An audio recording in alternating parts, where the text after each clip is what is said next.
Welcome back to Planet Coaster. I'm your host, Brothgar, and today I've got another tutorial for you. Now I'm going to be talking more about prestige here and queue line sceneries and scenery in general, but as it pertains to rides. So this is kind of an add-on to several other tutorials that I've done so far, so I'm going to try to keep it short and sweet. One of the things was I ran an experiment at one point, which was the queue ride scenery, so that is the overview.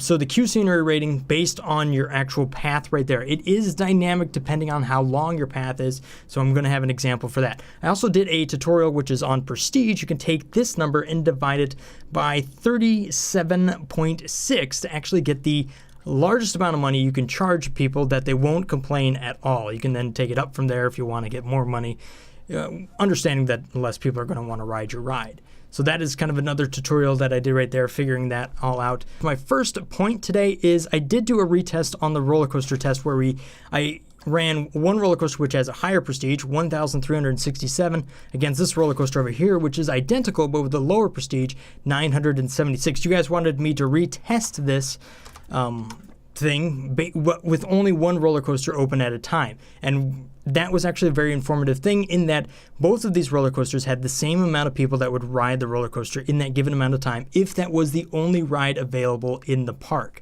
However, that's not a very realistic experience because you're probably not going to have just one roller coaster open in your park, but if you do, if there's only one option, that's what people are going to ride, and these roller coasters performed the same despite having their prestige be different. However, when their prestige is different and they are running at the exact same time, people are going to prefer the roller coaster with a higher prestige.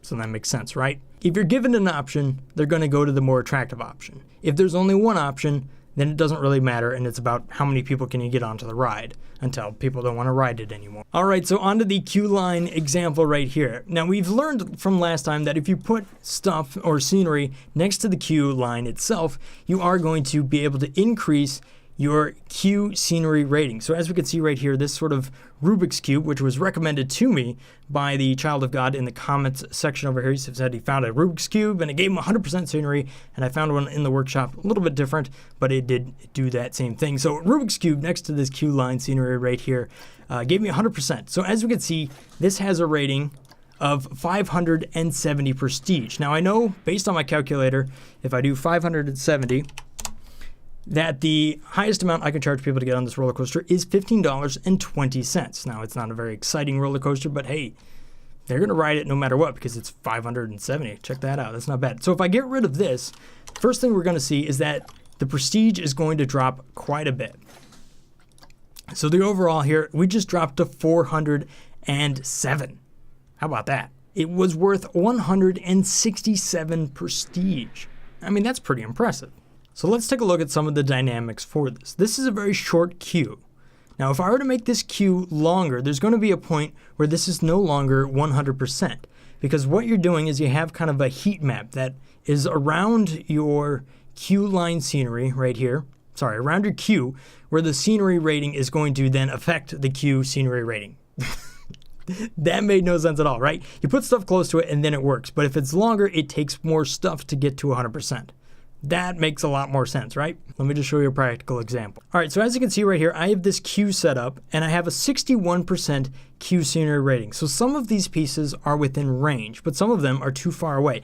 So if I hit undo, I'm then going to move that a little bit farther out there, and you can see I'm down to 22%. So some of these are in range, again, but some of them are farther away. If I could undo again, I've moved it closer, and now you can see now I'm at 100%. So the range that this is looking in order to find its sort of heat map is somewhere right around in here. I would say if we were to look at sort of building tiles, maybe that'll work. All right, so I'd put down 3 building tiles to kind of give you guys an idea of just how far away that this queue line is actually looking, and as far as to create its heat map. That seems to be, you know, some sort of visual reference, something that is tangible. Not that that is the exact number. You know, it might be a little bit more, might be a little bit less.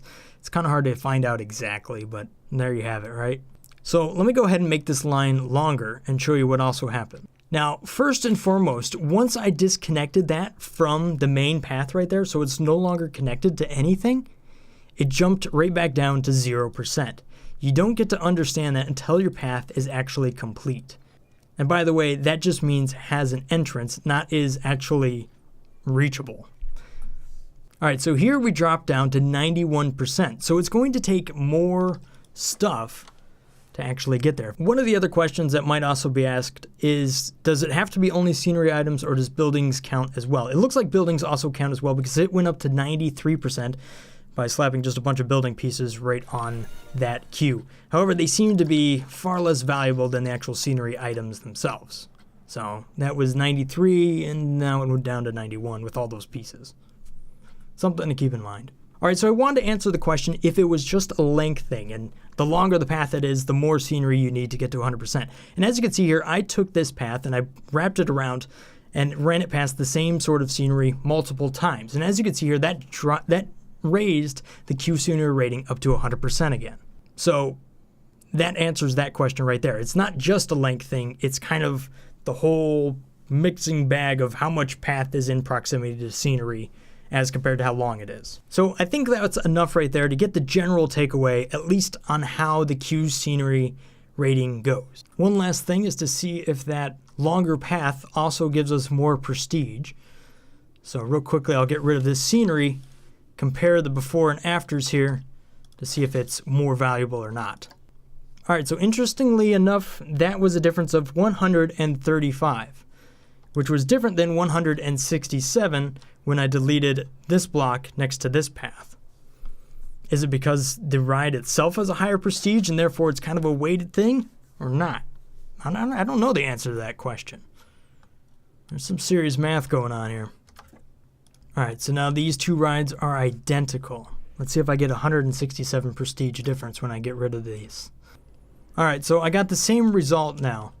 So this ride on the far left, the first one I did there, which had a difference of 167 prestige, when I ran it over here and actually deleted the same queue line scenery, I got the exact same result. So there is some sort of weighted prestige thing. So the queue scenery rating is not its own number by itself. It's actually kind of a part of the sum of the whole ride. So by that, we can make the assumption that if you have a 100% queue line scenery for a ride that may have 1,000 prestige total, that's going to be a bigger chunk of prestige in general, which means you're going to get more money out of it than a ride that may have the maximum prestige of, let's say, 500.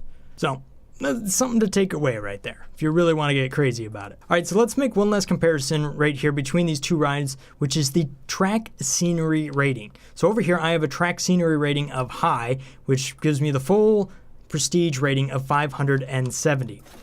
The other one over here, so that's my control, I have 392. So in this case, on this very basic, simple roller coaster right here, the track scenery rating is worth 178 prestige. So when you put that into money terms, that's $4.70 ticket price. So you can charge $4.70 more if you just put some effort into actually making a high ride scenery rating. So looking at the track scenery rating, it's actually going to be different than how the queue line scenery rating works. There's kind of a sum of the length and how much stuff is in proximity to actual scenery items as far as the queue line goes, but as far as the track goes, it doesn't seem to weigh in the factor of how long the track is. So that variable doesn't seem to be a factor, which I can kind of prove in a little bit right here. But let's go ahead and take this ride from minimum to maximum. So track scenery rating right now is very low with a rating of 392. If I go ahead and put down my little Rubik's Cube here, we're going to see that this number is going to start to increase. So we just went from 392 up to 439 right there with just one thing. We went from very low to low. As we put down the next cube right here, we're probably still going to be low, but this number should increase once again because we're putting more stuff next to it. So that was up to 466 right there. Another chunk of Rubik's Cube right there, and we're going to still be, well, we've moved up to average. We've moved up to average, but we're now up to 503. So we can see right there, we're increasing the amount of profit you can make off of this. We've already gone up by over 100, which is we've gone up by about $3 in ticket price by just putting down a few blocks of scenery. You know, that could be trees or anything. It doesn't have to be something like this. All right, so moving up once again, we've now moved into high right there with just 4 pieces. We've moved up from very low to high, so we're up to 509 40. Now you can continue to go up a little bit right here, even though there is no rating higher than high. So with that 5th block in place, we've jumped up to 570 prestige. So there you have it. I think if I continue to place these down now, I don't think I'll be able to take that any higher because it's now maxed out whatever sort of calculation it has for that. So as you can see, I've put down a lot more blocks, but I've maxed out my track scenery rating at this point. I can continue to put blocks all day long, but I'm not going to get any more than 570 for this ride right there. So with all that in mind, all the scenery that we put next to this roller coaster, it was actually worth more than the roller coaster itself as far as prestige goes, which means it's more valuable as a ticket price in total than the ride itself.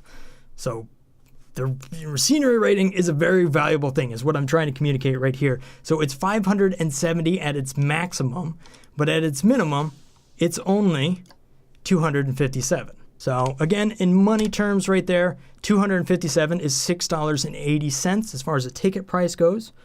But a 570, look at that, $15.20. Huge difference. All right, so for my last point right here, I know that this little roller coaster over here took about 6 blocks before it got to its maximum track scenery rating. It was actually like 5 and some percent right there before it got to its maximum.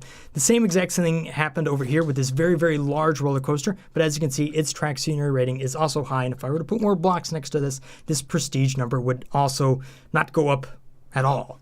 So just to let you know that it is sort of the quantity of scenery that you put next to your roller coaster, not necessarily how long that roller coaster is. That controls that variable, which then affects your prestige. All right, so just to sum up everything we've learned right here, you can make the queue lines longer, and if they don't go past scenery, it's going to take more scenery to get there.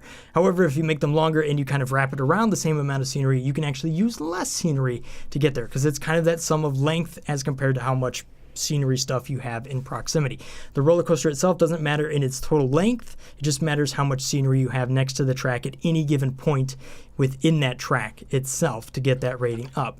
Prestige in general is a very important thing because it allows you to charge a lot more for your ticket prices. I've also proven that the prestige rating goes up a ton when you add scenery to your ride, so make sure you're putting some stuff next to your queue lines and your track because you can charge so much more for your ticket prices, making your ride way more valuable.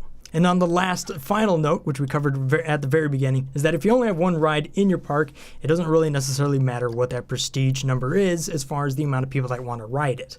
However, it does affect, again, obviously how much you can charge for that ticket price. Hopefully you guys have found this tutorial somewhat informative or maybe a little bit enjoyable. If you did, maybe leave that like button on the way out. Let me know if there's something you want me to cover here, and when I get around to making the next video, I might actually cover that topic. Thank you guys for watching.